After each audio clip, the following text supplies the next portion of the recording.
Hi all, welcome back to this introduction to Sked Analyzer. This is the fourth video, and this one's going to be primarily focused around the actually running a Sked. As I've mentioned in the other videos, this is actually the beta version, so it may change slightly from what you see here to what you see on the version that hits the Apple Store, but it'll be pretty close. Okay, so Sked Analyzer's started there, and as by default it started on the vessel screen, so just touch the racer screen. I'm actually going to use this race here, which is Adelaide to Lincoln 2012. I'll use this as an example. Okay, I know straight away that I don't have the right sked here, so I'll actually add sked, so let's hit define skeds. Add a new sked. I sort of went through this functionality in the racer screen, but let's go ahead and add that. So 17th, it'll actually be 18th. Oops, 6. Never on the o'clock. VHF, and let's just generate them for 3 days. Okay, there you go. You can see it's actually generated all those skeds. Okay, let's go ahead and run this sked. So, to run the sked, you just touch the sked you want to run, and then perform sked, and away you go. The first time you go into the sked, it actually wants to know the recording vessel's position, so I guess this is like when you're getting ready for the sked, the first thing you do is at the time of the sked, well generally, that's what's in the sailing instructions, well, whatever the sailing instruction says, you then record the position of the vessel and get ready for the sked. Okay, so 3 cool cats at the sked, I think is at 4, 6, 1, 3, 6, 1, 6, 6. Okay, so just before I record that, I'll just give you a quick rundown of the keyboard. So when you're in the longitude field, you get the options of west and east. When it's in the latitude, let's just get back there, it's south and north. Okay, the buttons within the brackets, the 1 in the brackets, 2 in the brackets, etc. There, so you can quickly select the specific character. So if you touch the 2, it'll select the second character, the 3. I'm not sure whether this is going to be much help. I thought it might be initially.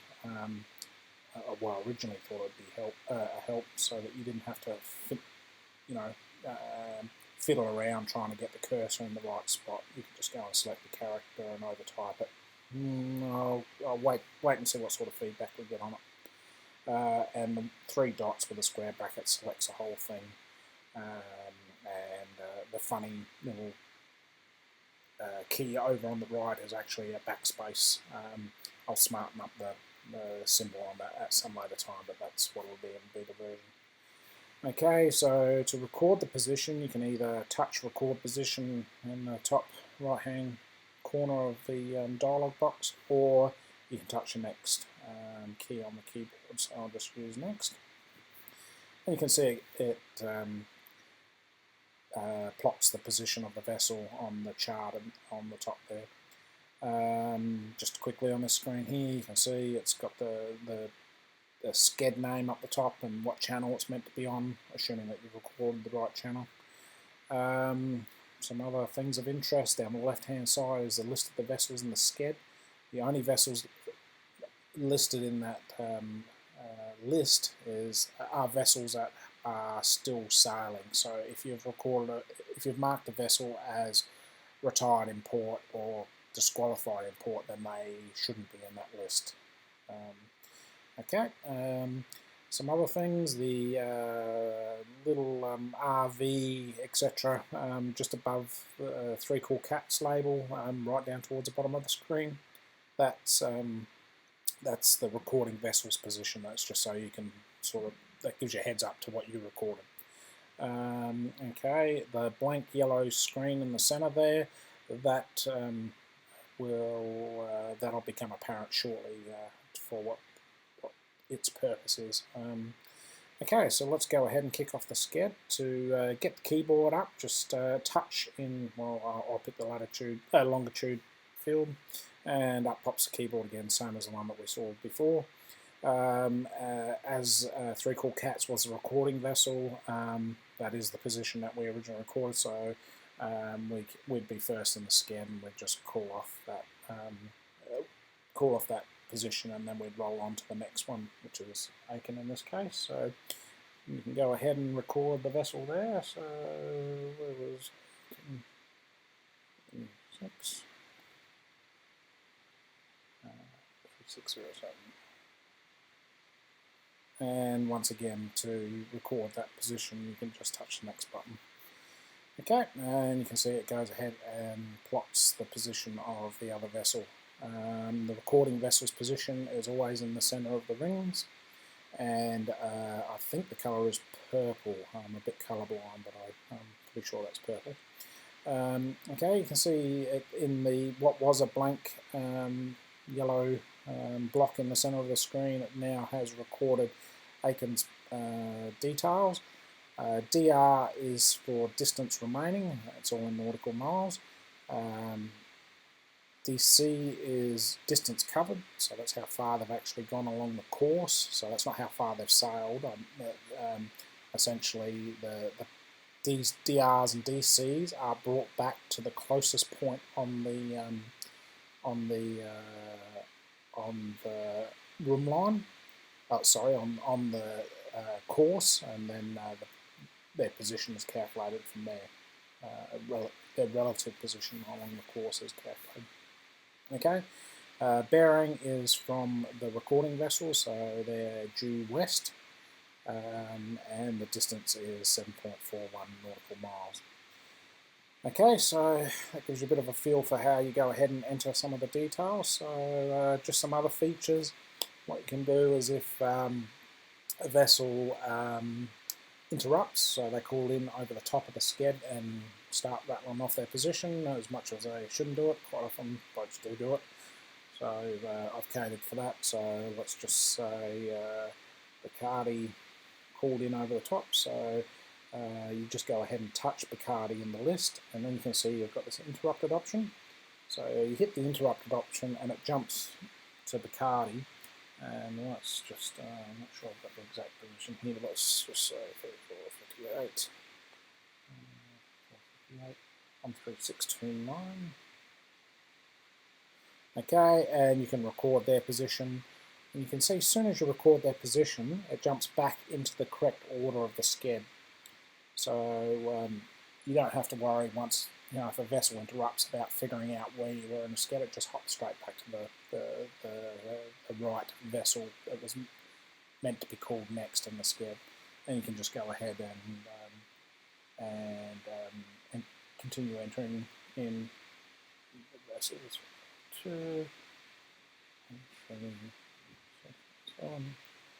Okay, so there you go. That's the general gist of it. And you can see it's giving you all the relative positions, etc., etc.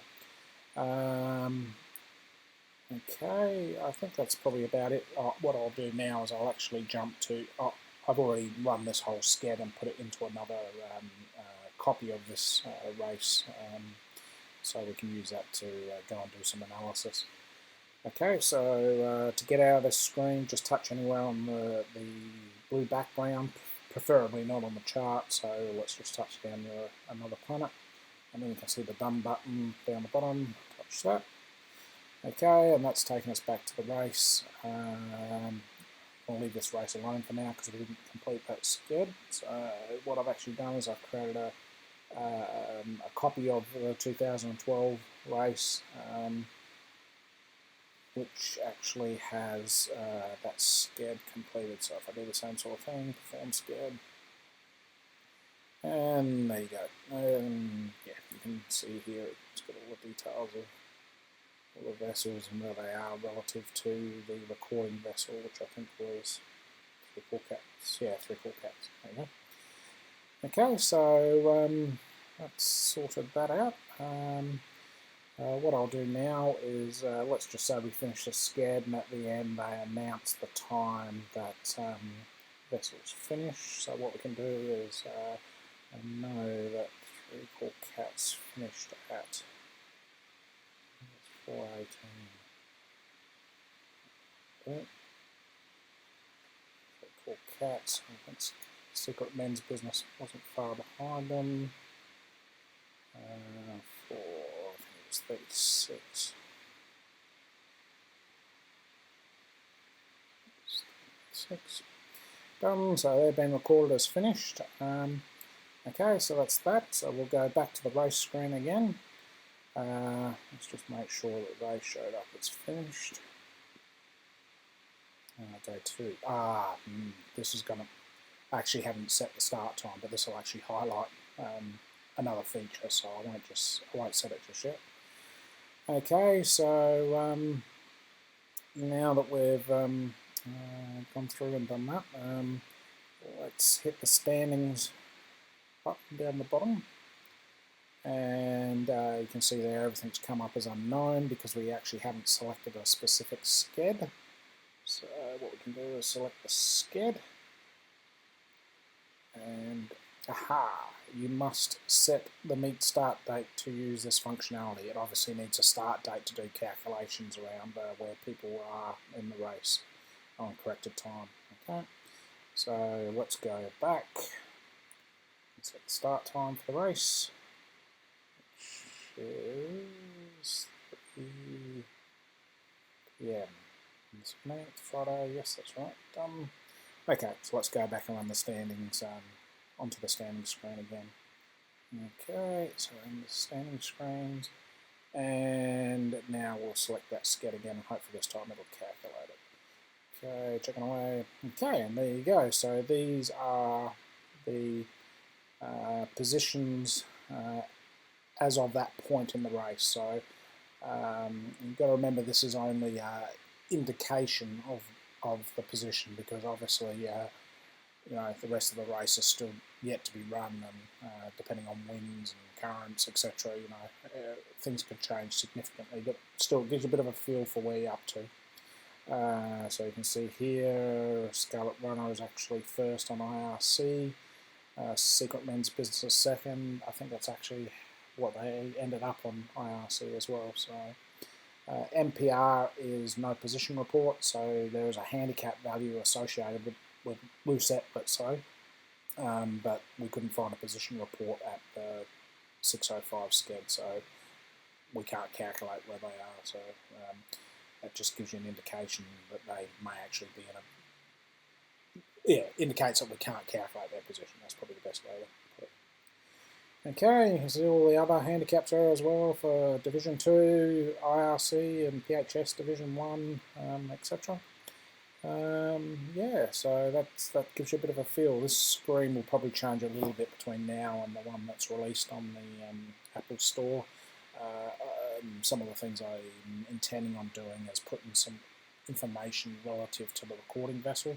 So if the recording vessel is in that handicap category, it'll actually tell you, you know, roughly where you are in regards to the other vessels in that category. So you can see whether you're a few minutes behind or, you know, hours behind or whatever. Okay, and I think that's about the general gist of it for the sked screen, and there might be a few other details, but that'll probably get you kick-started. By all means, if you need to ask some questions, or there's some features that you think would be nice to add to the screen or whatever, or some of the features which don't work well, yeah, please email me at Sked Analyser, analyzer spelt with a S, at saltbushsoftware.com. Okay. Once again, thank you very much for taking the time to watch this demo. I hope it's useful for you, and yeah, I'll once I get some more features up and running, I'll create another demo video just showing you what those new features are. Anyhow, hope you find Sked Analyzer useful, and yeah, okay, that's it for now. Okay, bye.